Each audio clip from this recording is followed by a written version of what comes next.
America proud again. We will make America safe again. So this is a college on Long Island, their lacrosse team. This is a Delphi college. The players are about to run out. They're holding an American flag, and you can hear over the loudspeaker the words of the president saying, we're going to make America great again. God bless you. I love you. We're going to be proud and strong. There's been maybe some backlash. Maybe. You said you haven't read any backlash, but that didn't stop the coaches from apologizing. Sorry if anybody's offended. Michelle Malkin's with us right now. Michelle, were you offended by Delphi's lacrosse choice?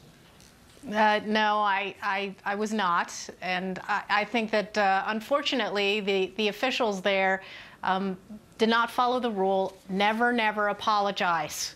I mean, apologizing for being patriotic and supporting our president, really? Yeah. This is why the higher education bubble is bursting. I mean, would you be offended if you found out some Chicago college was using President Obama's inspiring words to open up, if that's their choice? No, of course not. And, you know, I think this is why more and more parents are realizing that college does not have a very good return on the investment.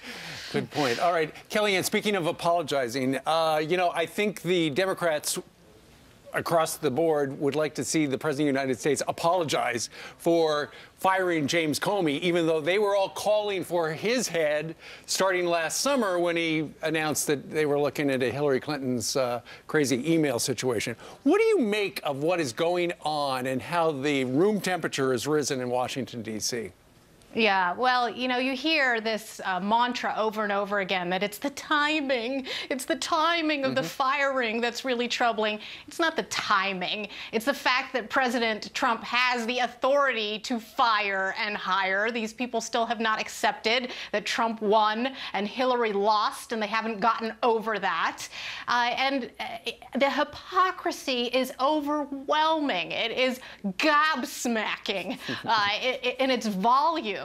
I mean, how phony have these Democrat hypocrites been? Let us count the ways. These people are now hewing and crying over a constitutional crisis. Constitutional crisis? Where was their concern over the Constitution when you had President Obama usurping and having an imperial presidency every day for the last 8 years of his presidency? Where are these people? Where's the concern for the constitutional rights of the First Amendment rights of journalists who dare to question him, the Second Amendment rights of law-abiding gun owners in this country, the Fourth Amendment rights of conservatives who had their IRS records plundered as part of a political witch hunt? And how about the 10th Amendment? Do these people even know what the 10th Amendment is? Constitutional crisis. And then you have Maxine Waters with her head-spinning justification for why she would have supported a Comey firing if Hillary had been in place. But Trump, now it is the apocalypse. That is confusing. No kidding. And she was did an interview at the network, and they kept saying, the questioner kept saying over and over again, but you called for him to be fired. What's the difference now? Why are you upset that he was fired? And essentially she had no answer. But she was honest the day before when she said, so far from what she's seen, there's been no proof of collusion between the Russians and the president. No one has said there's any type of collusion, but yet it seems to be the theme. He's hiding something. He was getting too close. That's why he got fired. Yeah, that's right. And of course you have this continued stew of tinfoil paranoia from the media plying that line. And it's enough. Enough already, you know, from the people who are always crying about the lack of bipartisanship and cooperation, and we need to, you know, have the olive branch and accept the results of the election. And it is months and months later, and they're still doubling down. I'm sick of it. I know your viewers are sick of it too. Kellyanne Conway said, she was talking about the hypocrisy, how 1 minute the Democrats they like Comey, then they don't like him, and then they like him now that he's fired. And then you had Governor Huckabee's daughter, who's the deputy spokesperson for the White House. She was saying that she was shocked that Democrats were so upset because this is exactly what the Democrats were calling for. Yes, and I'm so glad that she called out that hypocrisy, but mostly, of course, that it's Donald Trump himself who is calling these people out and fighting back. This is why he was elected to office, to drain the swamp, and the swamp is you know, as hysterical as ever, that he's putting his imprint on Washington, D.C. But Michelle, do you think the president's got to do a better job communicating whatever his decision is? A stronger, more people or whatever it is to get ahead of the messaging? He had a tower around the block from Madison Avenue. He knows the value of communicating the message. You think they could do a better job at that?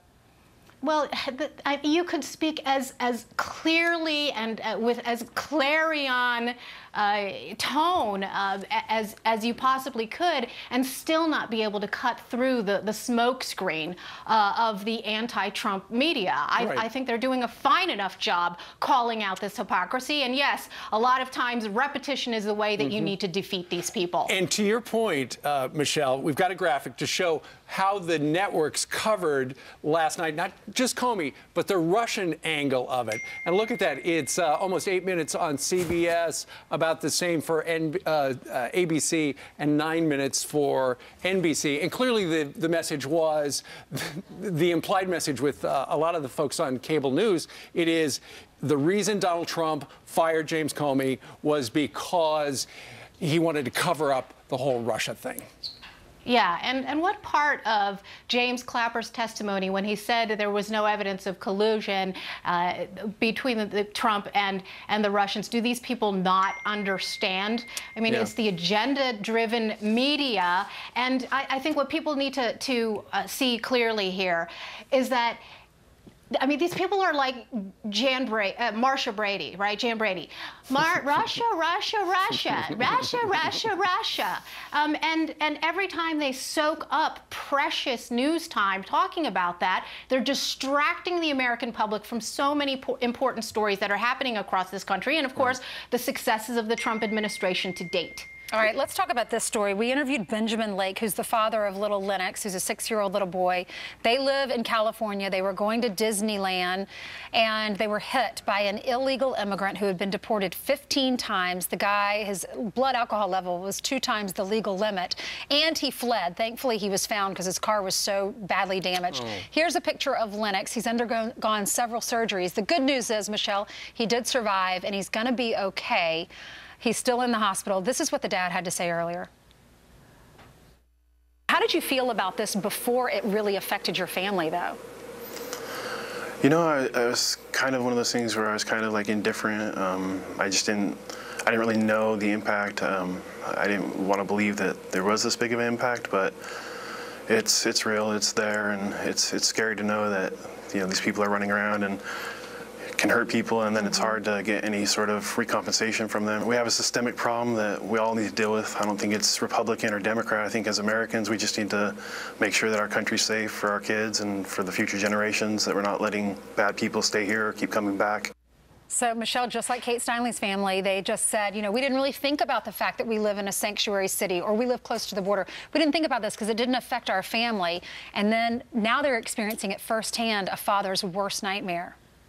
Yes, and that father was so incredibly articulate, given the tragedy and the shock that I would be in if it happened to one of my children. And he was able to express so clearly and distill the core issue here with regard to immigration enforcement. It is a systemic failure. This is a message that I've been sending for more than a quarter century now. Look, this story continues to happen over and over and over again. And this is why Jeff Sessions and Donald Trump have taken the steps they have in the last several months and antagonized the entire open borders system. And as the father correctly pointed out, it is not a partisan issue. And we got to this mess in the first place because you had collusion and an alliance between big business Republicans and open borders Democrats who saw sabotaging immigration enforcement as a way to secure a permanent ruling majority. Just Google the words drunk illegal alien kills and you will see how frequently that this has happened in America. And finally, we have a president and an attorney general who have drawn the line. There's no more 15 strikes, you're out, 30 strikes, you're out, 35 strikes, you're out. This was the entire purpose of removing the open borders prosecutorial discretion that was instituted under the Obama administration that helped enable this crisis. This is truly a crisis. He's brave to come out and talk about it, and our viewers are so compassionate. The GoFundMe page now is up to $35,000. It was $21,000 when we did the interview, what, 40 minutes ago. That's great. All right. Michelle, thank you very much for joining us today from Oklahoma City. We covered a lot of territory. You bet. All right. Thanks, Michelle. Great to see you.